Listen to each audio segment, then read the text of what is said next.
নমস্কার বন্ধুরা, উর্মিলা কিচেন আজ আপনাদের বানানো দেখাবো। গরমের সময় খেতে কিন্তু খুব সুন্দর লাগে মুসারির আম ডাল। আমটা ভালো করে ছিলে নেব। আমটা ছিলে এক সাইড থেকে হাফ কেটে নিয়েছি। কেটে মাঝখান থেকে ছোট ছোট করে আমটা কেটে নেব। আমটা কাটা হয়ে গেছে। কড়াই বসিয়ে দিলাম। কড়াইতে কিছুটা জল দিয়ে দিলাম।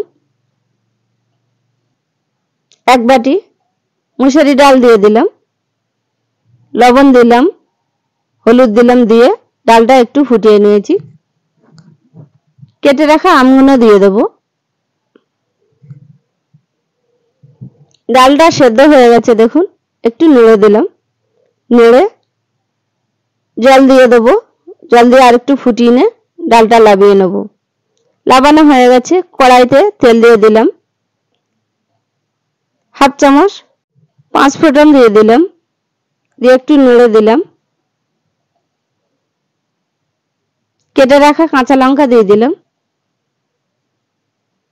পেঁয়াজ কুচি দিয়ে দিলাম। ডালের বাকার দিয়ে নেব।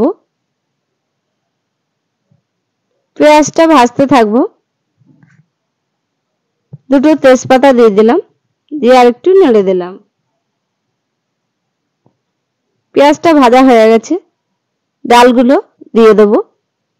ডালগুলো সব দেওয়া হয়ে গেছে। ডাল ফুটে উঠেছে।